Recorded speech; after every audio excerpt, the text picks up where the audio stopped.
Tyler Reddick, Chase Elliott lead the field of green in Pocono.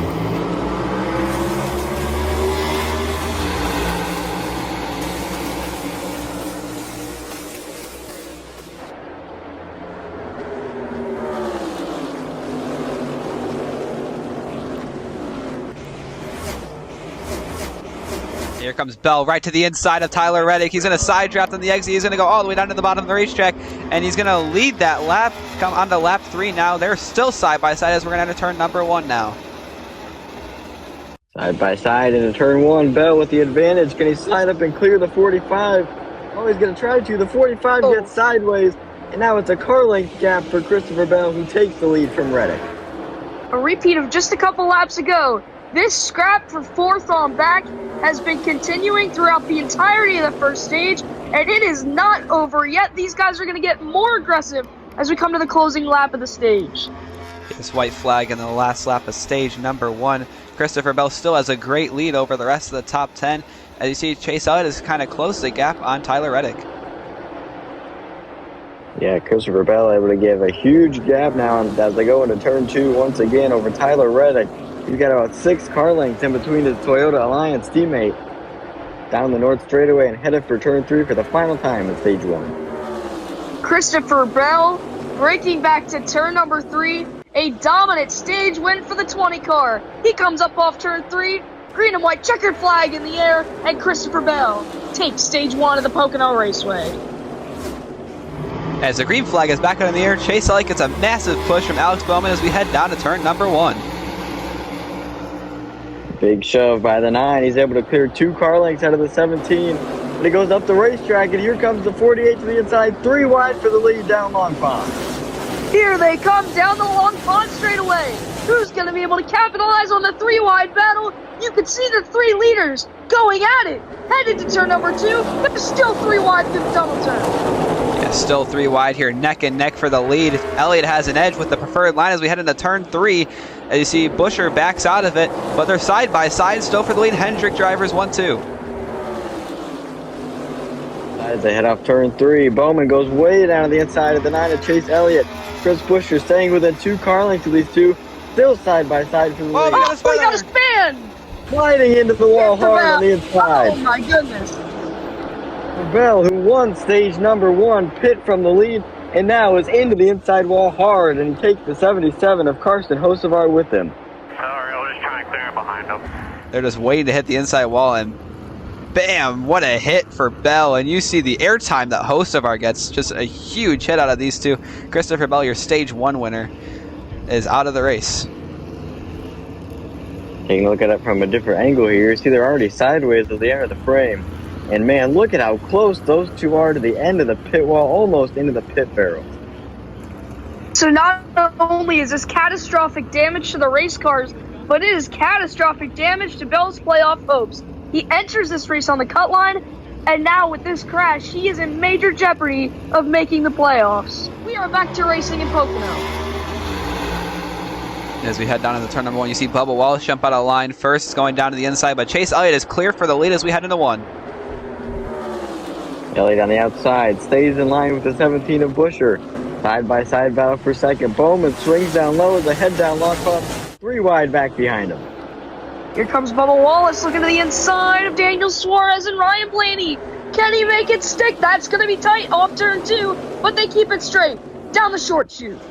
See, Blaney prevails on the outside line as we head into turn 3. Bubba Wallace still trying to hang with Daniel Suarez. He's going to get a little bit of a surge, but he's going to have to back out. Daniel Suarez keeps the position. Here they go, 3 wide down Long Pond. You see Hemrick there is going to drop a little bit lower to break a side draft, but they're going to be almost 3 wide. Bush prevails, Hemrick on the inside, and Priest will back out. Here comes Busher. It's the battle for the lead. Heating up down Long Pond straight away. Busher's got the momentum on the inside. Elliott swings low to try to break the side draft. Here they come back to turn 2. As we see Joey Logano on the right side of the screen might have a problem. I think he's out of gas. Oh. But as you see, Chase Elliott keeps the lead. I think the caution's going to have to come up for Logano. He's stopped on the racetrack. And yeah, Chase Elliott will be your leader still. No caution yet. Off turn 3, it's Chase Elliott who will win stage number 1. Now the caution comes out for Joey Logano. This whole top 10 did not pit at the end of stage 1, running on fumes, and we see Joey Logano run out.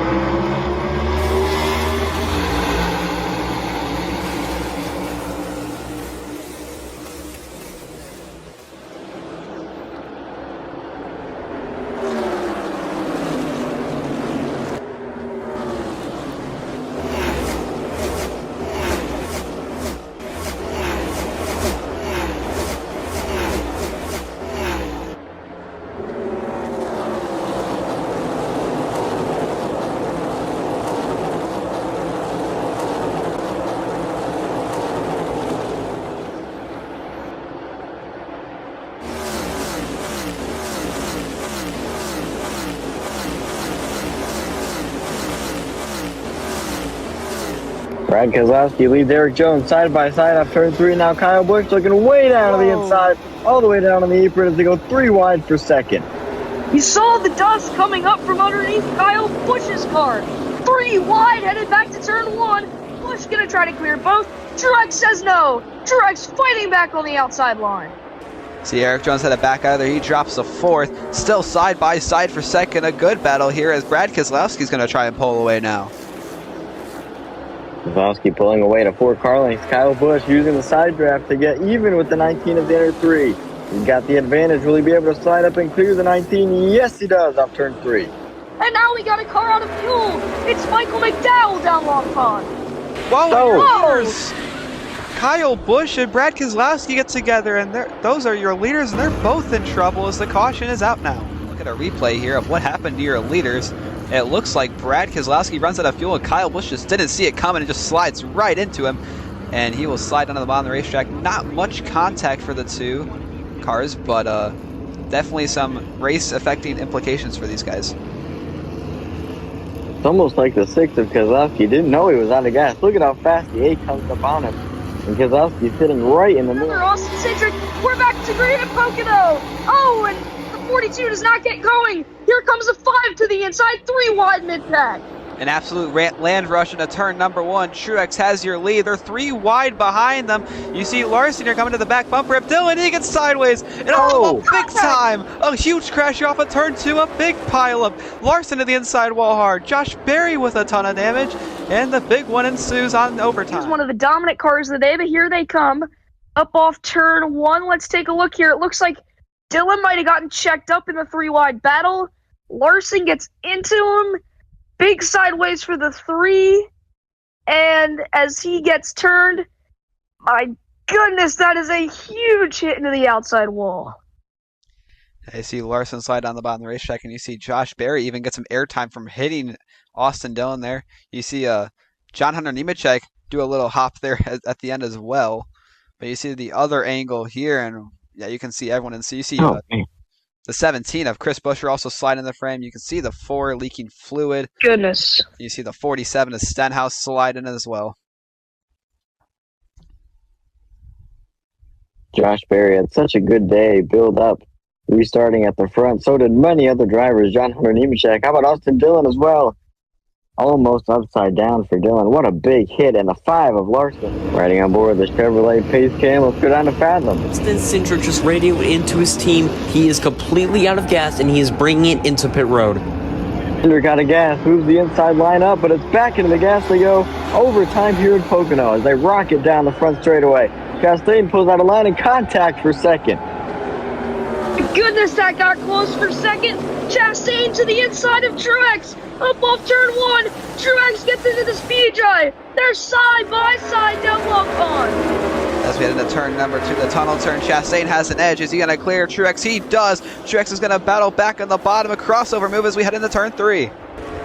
Truex trying to fight on the inside, but it's Chastain who takes the lead. Pulling away through turn 3. Truex looking for his final win in his home track in the NASMAR Community Cup Series. It's one more time around. Here they come back down the front stretch. The snake. We see it down the front stretch here in Pocono. What a sight as Truex pulls to the outside. They're side by side in turn 1. See, Truex is going to go wide. He's going to get a good run off the exit. He's going to get to the outside of Chastain as we're side by side. Contact is made as we head to the tunnel turn for the final time. Truex with the advantage. Here comes the 1 down low. Can the 19 get in front of Chastain? He does off turn 2. Final time to turn 3. Chastain's on his bumper. The bump and There he run. goes. Side by side for the lead as they exit turn 3. Truex brings him down low. There's contact. Sliding sideways across the start-finish line. Ross Chastain will win as he was sideways across the line.